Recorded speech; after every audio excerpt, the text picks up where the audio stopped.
200 pounds from Chicago, Illinois, T.J. Crawford. And his opponent, representing the #1 dojo and weighing in at 71 kilos, he is #1, he is Ichiban. Well, I think T.J. Crawford's going to find out if Ichiban really exists or not. But let's see what he's made of, because, I mean, he's enigmatic. He's got a lot to offer, but I don't really know how to describe it because it's a little bit of everything. Well, let's talk sport. Similar height, similar body type. Let's see who's faster. Crawford, we see he has a little more treachery. Crawford, a black belt in Taekwondo in his own right. Somebody we've seen a number of times here in the Major League, originally trained by Pat Buck, a 7-year pro. And we saw him wear that mask out on his entrance, Matt, and he refers to the fact that mask helps him bring the complete version of himself out. And he'll need every bit of that here as Ichiban takes flight. Yeah, Joe, I mean, I love all of that. I've been around long enough to know that all that stuff goes out the window once the bell rings. So you can wear whatever mask and you can give me whatever reasoning behind the color of your hair, but you got to wrestle. Oh, without question. And it just comes down to the fact that as Ichiban hammers away in the corner, an important part of the sport. You know, these fans, they're not too bright. They keep counting 1. No, that's because Ichiban means one. It means son, so that's how you count 1, 2, 3. No, I understand They're missing it. The fans are missing it. Maybe you're missing it. Crawford with the whip into the corner, reversed by Ichiban. Hey, look. Back body drop, nicely done. Nice drop kick right. Caught him flush. This could be it. You don't see drop kicks end matches normally, but that one could have knocked TJ out. Yeah, that was pinpoint precision, wasn't it? Caught him high right around the jawline.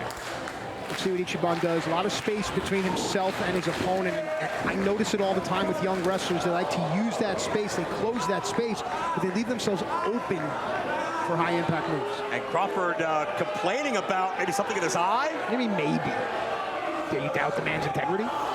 Oh, and wait a minute. Now, after here we go, guys. Time for indignant wrestling announcer. Backing up. Why? Oh, no. Double knees into the corner. That was nice. Why can't I have an opinion without you getting on my case? Because you're always like, oh, no, the travesty. Clutch my pearls. Well, T.J. Crawford looking to clutch a victory here. He's got to clutch a leg, though. That's true. I mean, I was going to bring up the question to you, Matt. Preparation is so important in these matchups. For someone who's like Ichiban, you don't know a lot about him. How do you prepare for the match? It's a great question. You rely on your own training. You make sure that your fundamentals and your footwork and your timing and your cardio are all on point, and then you adjust once you meet your opponent in the ring. Crawford has adjusted at the moment to have the advantage, buries the knee. Wants to try to neutralize that quickness. I mean, he got the knee up on his own. Smart to soften up the midsection, but also smart on Ichiban's part to take advantage of what he knew was coming next. Yeah, Crawford able to counter. Ooh, the gut buster. That's got to be it. The double underhook. Come on, hook a leg, kid. Look, I'm all for it. I get it.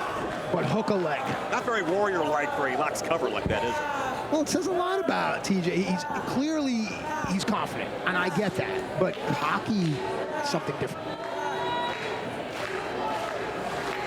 Well, Crawford's trying to ground and neutralize Ichiban. Look what Ichiban did. He used Crawford's body as a base to get up. That's smart. I'm noticing Ichiban's very situational. Whatever environment you put him in, it seems like he knows a counter. Counter wrestling is the way to go. Drop toe hold in the corner. Crawford hits hard.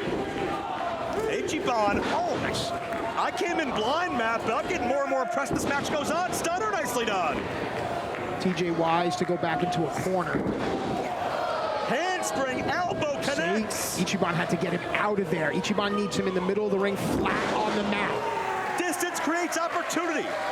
I mean, my gosh, this action, this to me is the embodiment of the middleweight division. You don't get it anywhere else but right here in MLW. Ichiban may be a force in the middleweights if he can get past T.J. Crawford here, who also wants to lay claim to a future title opportunity. This is it. Cross body for 2.5. Frank Gastineau on the count there. And Ichiban may have knocked the wind out of himself with the impact. It happens. We're going to pick at that pace again. And to your point, it's a great point you made. The wind coming out, look what TJ went, right to the breadbasket. Yeah. I think that enabled Crawford to counter the fact. Wait, inside cradle, the small package. Got him, no. Ichiban couldn't get that quickness he needed. And there's another example as to why. That high round kick, back of the head. You know, you mentioned, good observation, Ichiban situational wrestling. TJ Crawford took advantage of that because he knew Ichiban's head would be up after the kick out, placed the kick perfectly. Crawford requested this matchup as personal mission to show Ichiban's not number one. Seconds away from proving it, but both men. These gut shots, man. TJ really has a mastery of the midsection. Ichiban the high knee as both men are jockeying for position here, center ring. Who has the advantage? Crawford got countered, satellite DDT. Ichiban was able to switch the momentum. Now let's see what this young man has. Fans chanting one. I understand that's the Ichiban Kai. The final release. Ichiban wins. Your winner, Ichiban! Ichiban racks up another victory. This guy is on a roll. Our Bet Online replay shows you the dazzling athleticism, the hybrid skill of Ichiban. We may not know where he comes from, what he specializes in, but we do know it's working in a big way. TJ Crawford is not his day, but will Ichiban live up to that prophecy and become number one? What's going on here? What is this? Somebody in a hood. Who is this guy? Some kind of message to TJ Crawford, but what in the world is this about? We'll keep our eyes